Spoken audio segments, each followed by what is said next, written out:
Jadi selamat sore rekan-rekan masyarakat sasaran KKNP tahun 2021 ini. Jadi mungkin ini merupakan hari pertama, pertemuan pertama kita dalam program kerja ini. Sebelumnya saya akan memperkenalkan terlebih dahulu ya. Izin share screen.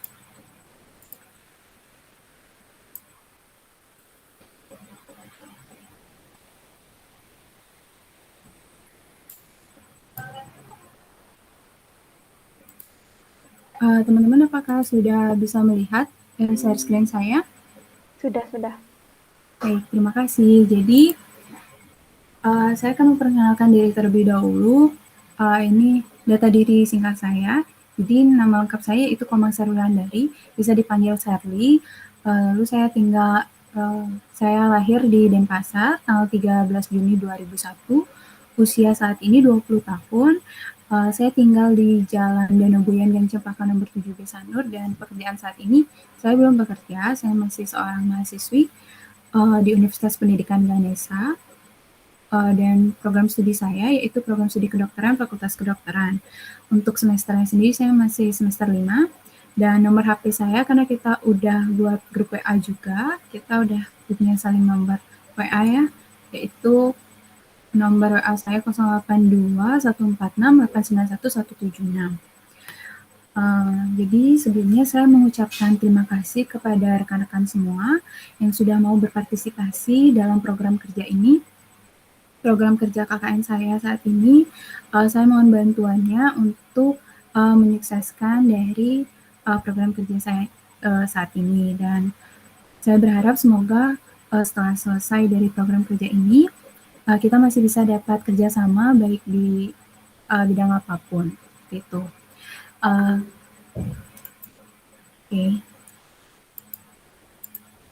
Jadi kita untuk pertemuan pertama hari ini itu topiknya daya tahan tubuh selama pandemi COVID-19. Jadi sebelumnya aku mau ngasih tahu untuk tema yang saya ambil di program KKN ini, yaitu pencegahan COVID-19 secara klinis. Di sini saya mengambil topik yaitu asupan gizi seimbang dan gaya hidup yang sehat untuk meningkatkan daya tahan tubuh selama pandemi COVID-19. Lalu untuk dimana nanti kita akan ada 3 pertemuan dan 1 evaluasi, dimana selama 1 bulan ini, di minggu pertama kita akan melakukan pertemuan yaitu hari ini, dengan topik daya tahan tubuh selama pandemi COVID-19. Lalu pertemuan kedua itu asupan gizi seimbang selama pandemi COVID-19 untuk minggu depan, dan lagi 2 minggu yaitu gaya hidup sehat selama pandemi COVID-19. Itu di minggu ketiga. Lalu di minggu keempat kita bakal ngadain penyebaran poster. Jadi itu upaya untuk setelah teman-teman sebagai masyarakat sasaran itu diharapkan bisa menyebarkan informasi kepada rekan-rekan di luar masyarakat sasaran ini, kepada masyarakat di luar sana, itu menyebarkan poster edukasi kesehatan mengenai asupan gizi seimbang dan juga gaya hidup sehat selama pandemi COVID-19. Lalu di minggu keempat juga, selain kita melakukan penyebaran poster, kita aku bakalan nge-share untuk evaluasi ke kalian, di mana evaluasinya itu memberikan beberapa pertanyaan mengenai materi-materi yang sudah aku sharing di sini. Jadi secara keseluruhan untuk program KKN ini sifatnya lebih kita sharing-sharing aja, karena aku juga masih belajar. Kita sama-sama belajar di sini. Mungkin teman-teman ada yang punya informasi atau mungkin pengalaman yang tentang selama pandemi COVID-19, tentang daya tahan tubuh ataupun tentang asupan gizi dan gaya hidup, bisa kita saling sharing ya. Oke deh, daripada berlama-lama lagi, kita mulai aja untuk pemaparan materinya. Jadi materi hari ini yaitu daya tahan tubuh selama pandemi COVID-19. Jadi sebelum kita ketahui bahwa sebelum kita membahas tentang daya tahan tubuh, kita perlu tahu terlebih dahulu penyebab dari COVID-19 terlebih dahulu ya, yaitu COVID-19 itu merupakan suatu penyakit yang menyerang dari saluran pernafasan. Untuk virusnya sendiri itu disebabkan oleh novel coronavirus atau SARS-CoV-2, biasanya gitu sering dibilangnya. Jadi novel coronavirus ini ditemukan pada tahun 2019, di mana virus ini itu baru penyebab penyakit saluran pernafasan. Virus ini itu berasal dari Cina, pertama itu ditemukan di Cina. Lalu novel coronavirus ini merupakan satu keluarga dengan virus penyebab SARS dan MERS. Jadi dulu pada tahun 2003 itu ada suatu epidemi di Cina. Dia bukan pandemi, dia nggak sampai pandemi waktu itu. Itu ada SARS, penyakit SARS dan juga MERS, di mana kurang lebih itu gejalanya hampir sama dengan novel coronavirus ini. Seperti sama dengan COVID-19, gejala klinisnya itu sama seperti demam, batuk, pilek, gangguan pernafasan, sakit tenggorokan, letih lesu. Namun saat ini udah selesai epidemi di sana, yaitu kalau SARS itu di China, sedangkan MERS itu di Arab waktu itu. Tapi saat ini udah nggak ada penyakitnya itu, dan sampai saat ini juga itu tidak ditemukan obatnya. Itu jadi lebih ke pengobatan sendiri gitu, karena daya tahan tubuh masing-masing dari pengidapnya situ. Jadi untuk saat ini juga kita di Indonesia itu sedang melonjaknya kasus dari coronavirus, yaitu ini data dari kemarin untuk kemarin, yaitu tanggal 5 Juli tahun 2021, di mana kasusnya itu udah nyampe 2,3 juta. Dan yang meninggal pun udah lebih dari 60.000. Tapi yang sembuh pun juga itu udah cukup banyak, lebih dari 1,9 juta. Dan Indonesia sendiri itu saat ini sedang, khususnya di Jawa dan Bali itu kita lagi gitu ya PPKM gitu untuk mengurangi dari angka dari positif COVID ini, karena semakin kesini juga ada varian baru yaitu varian Delta, itu bisa lebih mudah penyebarannya, bahkan tidak hanya orang-orang yang rentan saja, tapi anak-anak pun, bahkan anak-anak pun yang di bawah 12 tahun pun banyak yang sudah terkena virus corona ini gitu. Jadi pemerintah pun sekarang lagi gencar-gencarnya untuk melakukan vaksinasi ya untuk sebuah pencegahan dari virus corona ini, seperti itu. Jadi kita udah tahu tadi beberapa kasusnya dan juga definisi dari dan juga faktor penyebab dari virus COVID-19 tersebut. Kita sekarang beranjak ke gejalanya. Nah, gejala yang paling sering pasti teman-teman udah pada tahu, yaitu ada demam. Itu paling sering terjadi, sekitaran 87,9%, lalu ada batuk kering, dan beberapa juga ada yang berdahak dan juga darah, lalu ada gangguan pernafasan, misalnya sesak nafas, seperti itu, lalu nyeri tenggorokan, nyeri otot, gangguan penciuman, nyeri kepala, penurunan pengecapan, mual, muntah, nyeri perut, dan juga diare. Lalu ada beberapa juga yang terasa lemas. Jadi gejala lemas ini memang kurang spesifik gitu untuk mengetahui bahwa ini gejala COVID atau tidak gitu, karena setiap penyakit juga pasti memang ada gejala lemasnya seperti itu. Jadi ini kurang spesifik untuk gejala lemas, tapi itu hampir semua pasti mengalami adanya kelemasan. Jadi lalu setelah kita mengetahui gejalanya, kita harus tahu nih transmisinya. Maksudnya dari penyebarannya itu bisa secara langsung atau tidak langsung. Nah, penyebaran secara langsungnya itu dari droplet, ya, di mana droplet ini merupakan suatu percikan yang keluar dari tubuh kita. Misalnya saja orang yang batuk, bersin, bahkan kita lagi ngomong ini pun kita mengeluarkan droplet gitu. Jadi penting banget untuk menjaga jarak 1-2 meter dari orang-orang yang saya batuk, bersin, bahkan kita lagi ngobrol pun kita perlu menjaga jarak 1-2 meter gitu. Lalu secara tidak langsung sama juga pastinya karena virus tersebut tuh keluar dari droplet ya gitu. Lalu dropletnya ini akan tumpah ke permukaan benda, kemudian apabila kita tidak hygiene, itu kita memegang benda yang tertumpah droplet tadi, kita menyentuhnya dengan tangan, lalu ya seperti kita ketahui ya tangan itu merupakan suatu sumber bakteri, kuman ataupun virus. Karena apa-apa pasti kita megangnya pertama dari tangan dulu ya. Habis itu misalnya kita tidak cuci tangan sebelum memegang wajah seperti mata, hidung ataupun mulut itu pasti bakalan masuk kumannya gitu, bisa bertransmisi gitu. Jadi penting banget untuk menjaga higienitas ya teman-teman. Lalu di sini pencegahannya gimana? Jadi pencegahannya pasti menghindari dari transmisi tadi dengan melakukan pembatasan fisik, menggunakan masker, lalu menghindari kerumunan, gitu ya kan?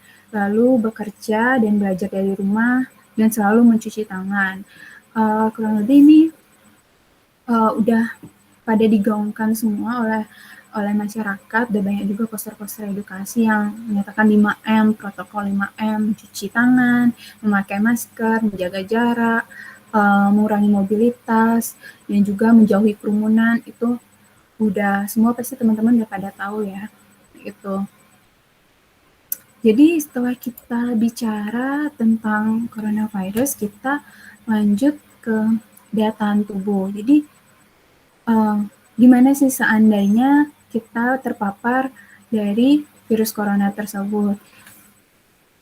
Di sini aku bakal ngejelasin gimana sih apabila kita tuh terkena dari virus corona tersebut. Pasti yang paling pertama itu yang akan mengalami peperangan adalah daya tahan tubuh kita. Nah, daya tahan tubuh itu sering kita bilang dengan sistem imun atau sistem kekebalan. Jadi sistem imun atau sistem kekebalan adalah sel-sel dan banyak struktur biologis lainnya yang bertanggung jawab atas imunitas. Jadi imunitas itu apa? Imunitas itu yaitu pertahanan pada organisme untuk melindungi tubuh dari pengaruh biologis luar dan mengenali serta membunuh dari patogen. Jadi seandainya kita terpapar dari virus corona tersebut lalu terinfeksi, yang menjadi barrier utamanya itu adalah sistem imun ini. Jadi sistem imun itu yang paling sering kita lihat itu adalah organ terbesar kita. Misalnya adalah kulit. Itu tuh merupakan bagian dari juga sistem imun karena dia merupakan barrier pertama yang bakalan menyentuh dari benda-benda asing gitu ya. Dari patogen. Patogen itu apa aja? Patogen itu bisa dari bakteri ataupun bakteri, virus, ataupun kuman, seperti itu. Jadi patogen itu tidak hanya virus saja ya, bukan hanya corona saja, tapi semua. Jadi dia merupakan barrier utamanya. Selain kulit, ada air mata, itu juga merupakan sistem imun, lalu lendir di dalam hidung. Jadi kalau misalnya kita menghirup udara, tidak semua kan udara itu bersih. Jadi yang menjadi sistem imun pertama pasti adalah lendir-lendir di bagian hidung kita. Lalu mulut juga, bagian mulut itu ada air liur, itu juga merupakan sistem imun. Lalu kalau yang nggak bisa dilihat di dalam tubuh kita ini juga ada sistem imun.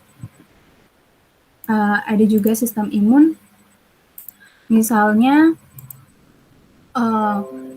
limpa, lalu mungkin yang teman-teman udah tahu dari SD mungkin kita udah belajar sel darah putih, itu merupakan bagian dari sistem imun juga. Lalu lalu juga hati itu juga merupakan sistem imun. Jadi di dalam tubuh kita ini udah banyak organ-organ yang siap melawan dari patogen-patogen yang akan masuk ke dalam tubuh kita seperti itu. Baik, lalu kita lanjut ya. Gimana sih imunitas kita pada saat kita bertemu dengan virus corona gitu atau COVID-19. Jadi setelah kita tahu tadi di slide sebelumnya bahwa kalau misalnya virus kalau misalnya kita ketemu patogen, asalkan ada kita udah punya imunitas, kita bisa membunuh tuh patogennya. Tapi bukan itu yang dimaksud. Jadi kita berpikir bahwa imunitas yang kuat itu pasti kita bisa kebal dari adanya patogen gitu. Bukan begitu. Jadi imunitas yang kuat itu bukan berarti kita tidak bisa tertular COVID-19. Kita masih bisa tertular gitu kan. Seandainya saja misalnya kita terinfeksi coronavirus, lalu kita sistem imun tubuh kita itu sebelumnya belum pernah kenal nih sama virus corona ini. Jadi dia menganggap ini patogen baru nih, gue belum pernah kenalan sama virusnya ini. Jadi imun kita itu masih bingung dan belum siap, ini harus gimana ya, harus tak lawan atau dia kawan gitu, masih bingung nih lawan apa kawan gitu. Kalau misalnya dia nggak siap, dia bakalan mati, sistem imun kita bakalan kalah bertarung dari virus corona ini, karena setiap virus sendiri pun mempunyai kekuatan yang berbeda. Mau virus influenza ataupun virus corona itu mempunyai kekuatan yang berbeda. Apalagi sekarang virus corona ini baru kan, sekarang kita ketemu, sistem imun kita nggak kuat dan juga sistem imun kita ini belum mengenali dan mungkin kurang kompeten gitu ya, misalnya untuk melawan tentara-tentara kita dalam tubuh, jadinya dia bakalan nggak kuat, sehingga muncullah suatu inflamasi atau peradangan di dalam tubuh kita. Seperti gejala-gejala tadi itu, seperti batuk, demam, itu tuh dan lain-lain yang tadi saya sudah jelaskan, itu tuh merupakan suatu bentuk dari peradangan dari tubuh kita sedang melawan dari virus COVID itu, gitu kan. Jadi, namun kalau misalnya sistem imun tubuh kita kuat, dapat menopang ketika tubuh terkena sakit atau tertular virus, itu dapat mengurangi dari risiko sakitnya tersebut tuh menjadi lebih parah saat terpapar gitu. Artinya seandainya sistem imun tubuh kita kuat, itu masih bisa kita dapat tertular COVID-19, hanya saja untuk menjadi lebih parah itu akan lebih sedikit kemungkinannya gitu. Jadi setelah kita ngomongin dari tadi sistem imun gitu, sistem imun dan imunitas, jadi balik lagi atau definisi dari imunitas tadi, yaitu suatu struktur yang mampu mengenal dan juga membunuh patogen gitu. Jadi imunitas itu ada dua, yaitu imunitas alami dan juga imunitas buatan. Nah, imunitas alami itu dibagi menjadi dua, yaitu imunitas aktif, di mana orang-orang yang sudah pernah terinfeksi. Jadi dia udah punya imunitas alami gitu.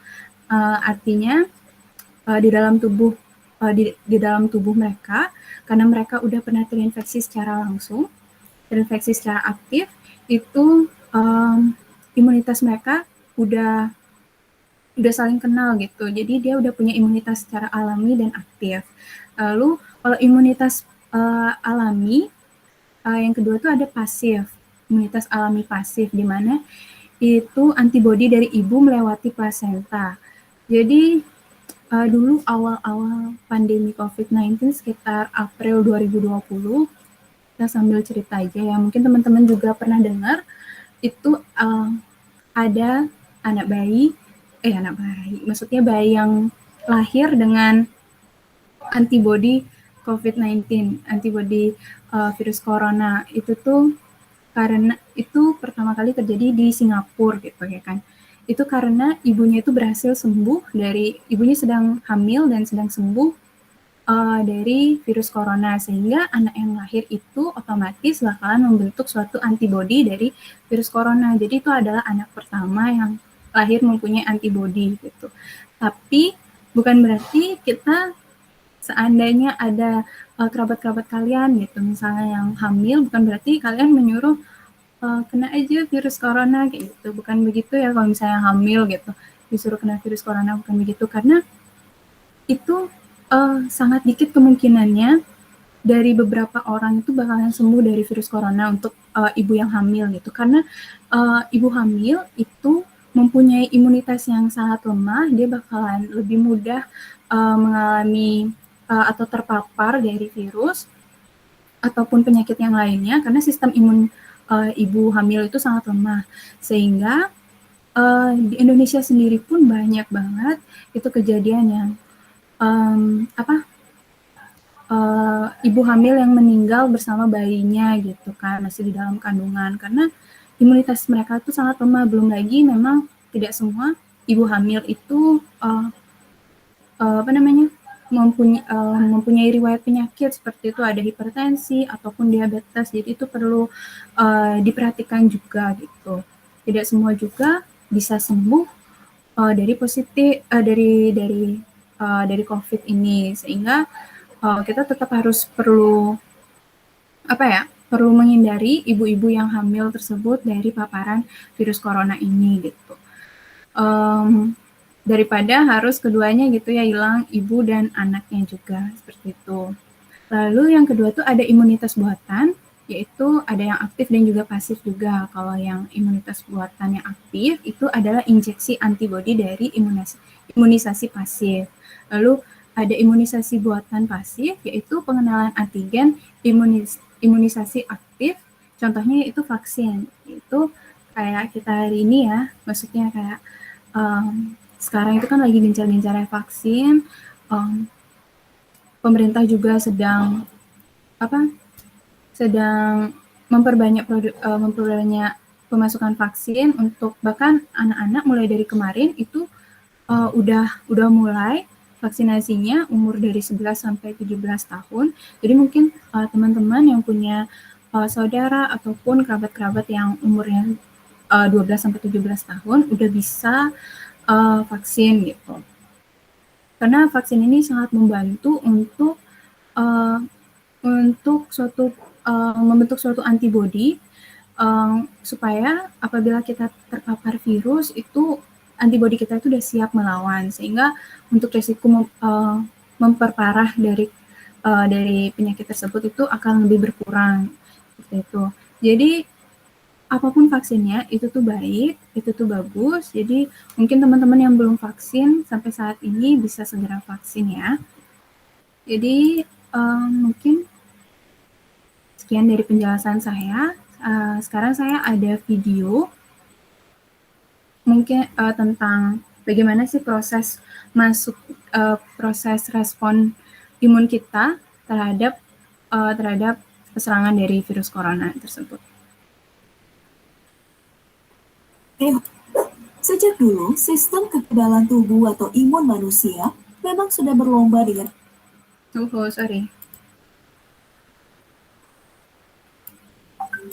sistem kekebalan tubuh atau imun manusia memang sudah berlomba dengan berbagai macam virus. Bagai sebuah perang, di dalam tubuh kita ini selalu terjadi perlombaan antara virus dan sistem imun. Mulai dari cacar, flu Spanyol, flu burung, SARS, Ebola, dan masih banyak lagi virus yang pernah bertarung dengan sistem imun umat manusia dari zaman ke zaman. Sekarang, perang ini masuk ke babak baru, di mana lawan utama dari sistem imun adalah virus corona yang menyebabkan COVID-19. Nah, untuk meningkatkan kesadaran kita terhadap bahaya virus corona dan perlunya peningkatan sistem imun kita, ayo kita tengok bagaimana sistem imun manusia melawan virus corona dalam episode BP Explore kali ini.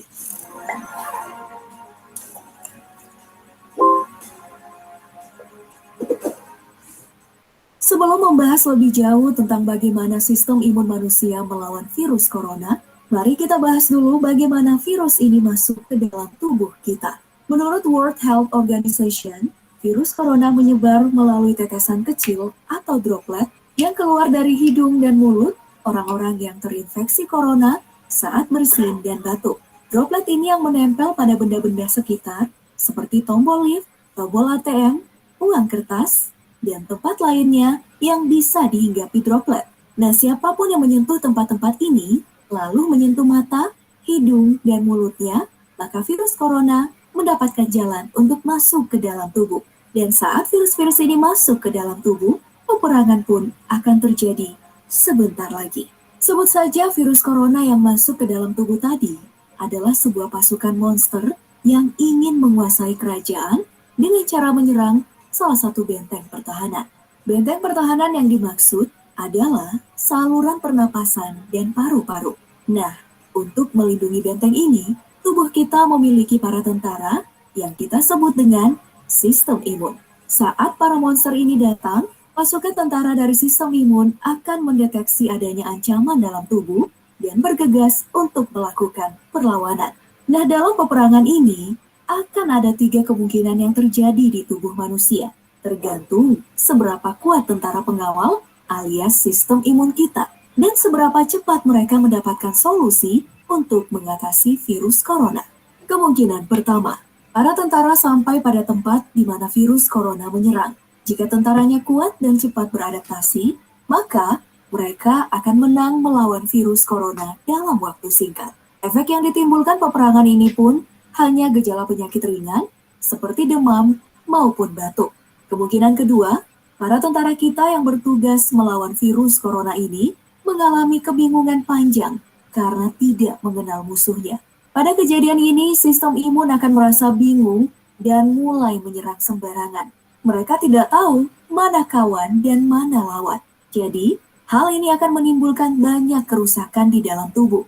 Hal ini akan berlangsung hingga sistem imun kita sadarkan diri dan mendapat cara yang tepat untuk mengalahkan virus corona. Dan setelah itu, masa penyembuhan pun akan dimulai. Lalu kemungkinan ketiga atau yang terburuk adalah para tentara dalam tubuh kita ini kalah telak karena kurangnya pasukan dan lambatnya mereka dalam beradaptasi. Hal ini biasa disebabkan oleh malnutrisi, adanya riwayat penyakit yang mengurangi kapasitas sistem imun tubuh, atau usia yang sudah menua. Dalam situasi ini, orang yang terinfeksi corona akan mengalami gejala yang lebih berat, seperti demam tinggi dan sesak nafas. Bahkan tidak jarang, orang yang terinfeksi corona memerlukan bantuan ventilator untuk membantu pasien bernafas. Nah, setelah memahami kemungkinan-kemungkinan yang bisa terjadi di dalam tubuh kita bila terinfeksi virus corona, tentu saja kita menginginkan agar kondisi tubuh kita selalu kuat dan bisa menghadapi serangan virus. Makanya, kita perlu memperkuat sistem imun tubuh kita dengan berbagai cara. Makan makanan bergizi, hidup bersih, sampai rajin mengkonsumsi vitamin. Nah, menurut kamu apa yang bisa kita lakukan untuk memperkuat sistem imun kita? Ayo kita diskusi. Oke, jadi itu dia cuplikan dari video yang saya ambil dari YouTube. Mungkin teman-teman lebih paham penjelasannya kalau misalnya dari YouTube dan itu lebih jelas juga. Oke, sekian dari presentasi saya. Mungkin teman-teman ada yang ingin didiskusikan atau mungkin ada yang ingin ditanyakan. Dipersilahkan.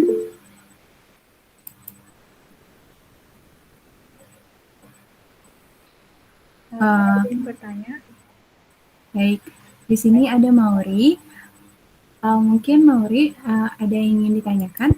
Baik, pertanyaan saya adalah apakah orang yang sudah pernah terinfeksi COVID-19 atau sudah vaksin itu dapat terkena positif COVID lagi? Sekian pertanyaan dari saya, terima kasih. Baik, terima kasih ya Mauri atas pertanyaannya. Mungkin ada lagi yang ingin bertanya? Oh ya, di sini ada Erika, mungkin bisa memperkenalkan diri terlebih dahulu. Terima kasih atas waktu yang diberikan. Halo ya, Serdi. Selamat sore. Aku mau nanya. Selamat sore.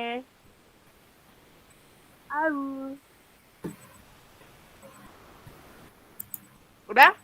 Oke. Gimana? Kedengeran, San? Sudah terdengar jelas. Pertanyaannya apa? Gimana sih cara membedakan flu biasa dengan flu virus corona ini? Oke, terima gitu kasih aja. Erika. Ya. Terima kasih Sureli. Mungkin saya buka 2 pertanyaan terlebih dahulu. Di sini saya akan menjawab dari pertanyaan Maure terlebih dahulu. Jadi apakah orang yang sudah pernah terinfeksi COVID-19 atau yang sudah vaksin itu dapat positif kembali? Jadi mungkin teman-teman di sini yang punya informasi lebih bisa kita saling sharing ya. Di sini sepengetahuan saya aja. Jadi orang-orang yang sudah pernah positif COVID tentu bisa dapat positif kembali. Tapi kita perlu ketahui kembali bahwa apakah jarak dari dia terakhir terinfeksi dengan reinfeksi atau infeksi kembali itu apakah dekat atau tidak gitu. Karena hal ini perlu dilakukan pemeriksaan lebih lanjut, misalnya apabila dia awalnya dia positif pada pemeriksaan rapid atau swab antigen, maka dia harus pemeriksaan lebih lanjut lagi untuk pemeriksaan PCR gitu. Tapi harus dalam kontrol dokter juga. Lalu apakah benar? Lalu kita juga perlu tahu apakah benar kembali terinfeksi atau memang virusnya tersebut masih ada di dalam tubuh kita, atau mungkin juga hasil tes itu sempat negatif karena ada kesalahan dari tes gitu. Karena kan setiap pemeriksaan itu tidak semuanya sempurna seperti itu ya. Jadi kita harus perlu juga mengidentifikasi apakah itu benar itu terjadi reinfeksi kembali atau memang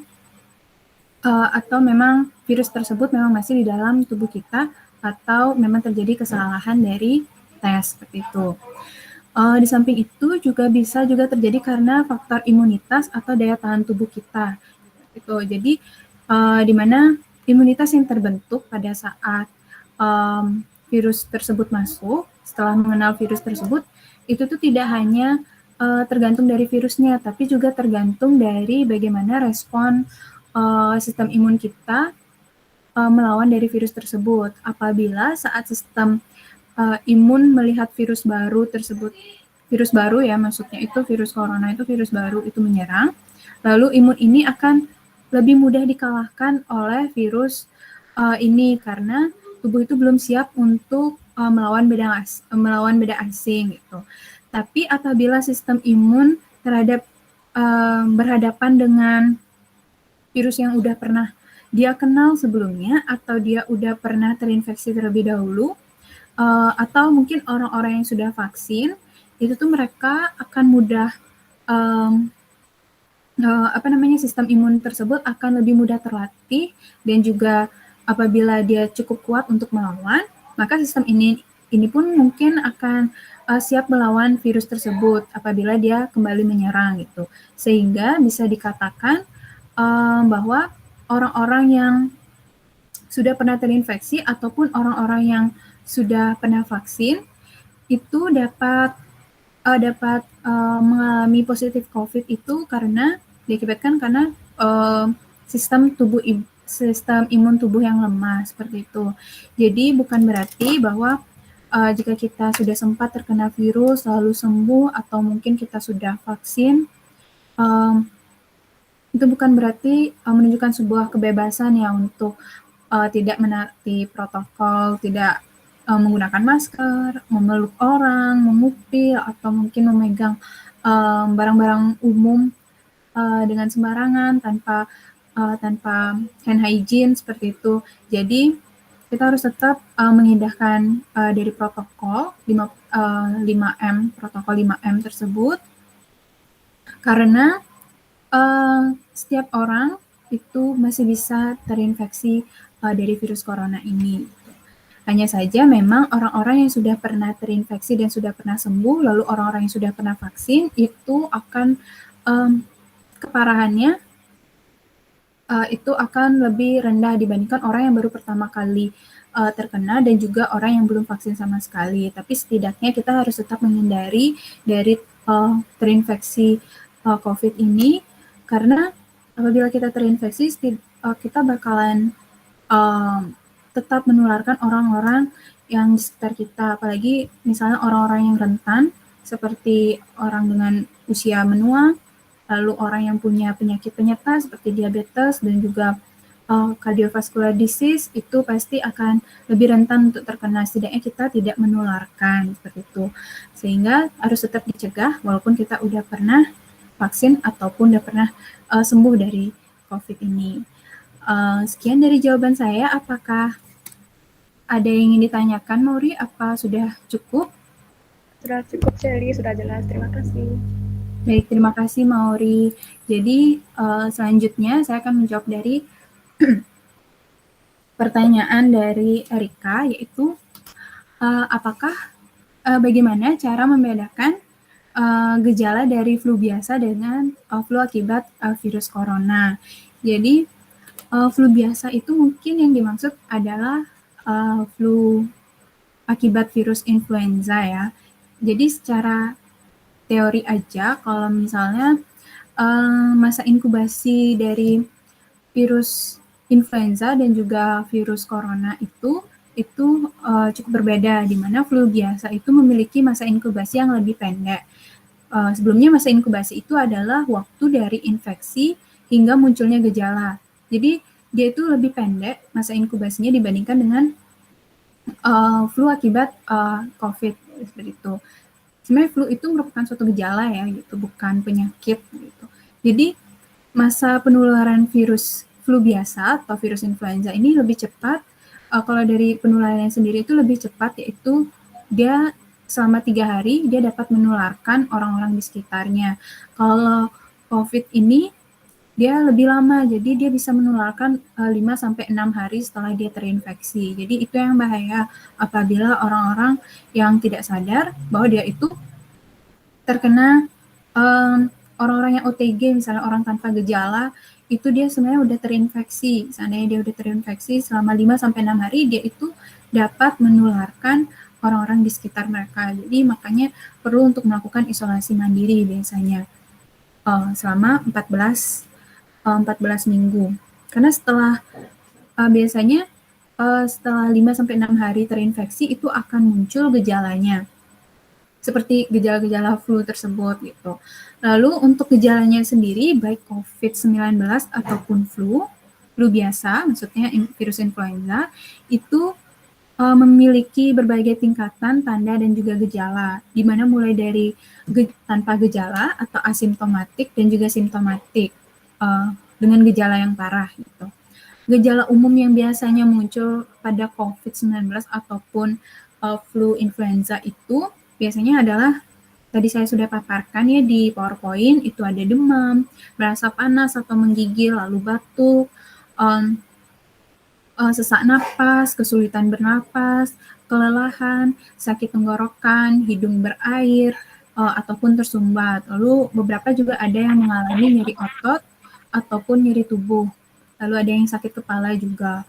Dan beberapa orang juga memang khususnya biasanya anak-anak itu sering mengalami gangguan pencernaan, disertai gangguan pencernaan seperti diare ataupun lalu ada mual muntah seperti itu. Walaupun jarang terjadi pada orang dewasa, tapi biasanya pada anak-anak itu sering terjadi gitu. Jadi di mana perbedaan yang paling signifikan itu dibandingkan dengan flu biasa ataupun flu akibat virus corona itu biasanya dia adalah flu itu penyakitnya itu lebih ringan dibandingkan COVID-19, di mana COVID-19 ini dapat menyebabkan penyakit yang lebih serius pada orang-orang tertentu yang mempunyai penyakit penyerta seperti itu, seperti ibu hamil ataupun orang tua dan juga orang yang punya penyakit penyerta. Lalu tanda dan gejala dari COVID-19 yang sangat berbeda dari flu itu adalah hilangnya kemampuan untuk mencium dan juga perasanya itu berkurang. Jadi kalau misalnya cium bau itu nggak bisa bedain atau mungkin nggak bisa bauin bau gitu ya, wangi-wangian. Lalu dia juga kalau makan biasanya nggak kerasa apa gitu. Jadi dari kedua penyakit tersebut itu pun juga sama-sama memiliki komplikasi yang sama gitu, kayak ada pneumonia atau peradangan paru-paru, lalu juga ada kegagalan pernapasan, sepsis, bahkan sampai ada yang serangan jantung ataupun stroke gitu kan. Jadi kebanyakan orang-orang yang terkena flu itu biasanya lebih cepat sembuhnya, flu biasa itu lebih cepat sembuhnya dan jarang sampai berkomplikasi gitu. Tapi kalau orang COVID-19 biasanya yang meninggal seperti itu, biasanya pasti meninggal karena adanya komplikasi, bisa dari orang-orang yang kena penyakit penyerta, misalnya orang yang punya hipertensi itu akan lebih mudah untuk terjadi komplikasi seperti gumpalan darah di vena dan juga arteri paru-paru sehingga dapat menyumbat dari saluran peredaran darahnya gitu. Lalu juga ada yang mengalami gangguan pernapasan akut seperti kurangnya oksigen, itu juga banyak yang terjadi pada orang-orang yang rentan, seperti itu orang-orang yang usia menua ataupun penyakit penyerta seperti itu. Jadi pada pada intinya flu biasa dan juga flu akibat coronavirus itu berbeda ya. Dan kalau mungkin kalian pernah nanya-nanya ke orang tua, sebenarnya kita juga udah pernah vaksin semua, vaksin flu influenza, namanya vaksin HIB. Pada saat kita lahir, umur 0 sampai 2 bulan, itu tuh semua udah pernah vaksin. Namanya tuh vaksin HIB, itu Haemophilus influenza B, jadi itu pun juga sebenarnya kita udah pernah vaksin, tapi kita tetap bisa terserang kan gitu. Jadi balik lagi mungkin ke pertanyaan yang pertama dari Mauri itu, jadi apapun vaksinnya itu untuk terjadi penyakit tersebut, walaupun kita udah vaksin, kita masih punya potensi untuk mengalami penyakit tersebut. Jadi penting banget untuk melakukan pencegahan gitu. Jadi kita lagi menggaungkan adanya preventif ya atau pencegahan daripada mengobati, karena memang mengobati itu akan lebih sulit dan dibandingkan dengan mencegah seperti itu. Jadi mungkin sekian dari jawaban saya untuk Erika. Apakah sudah cukup atau ada yang ingin ditanyakan kembali? Cukup, Sureli. Baik, terima kasih Erika. Terima Mungkin kasih karena kembali. udah pukul 17 juga, saya mungkin akan akhiri di sini karena pas banget ya 17 sesuai dengan jadwal yang aku udah share kemarin di WA group. Jadi terima kasih buat teman-teman semua yang udah menyempatkan waktunya hadir di Google Meet ini. Semoga semua dalam keadaan sehat dan juga bahagia. Terima kasih semua.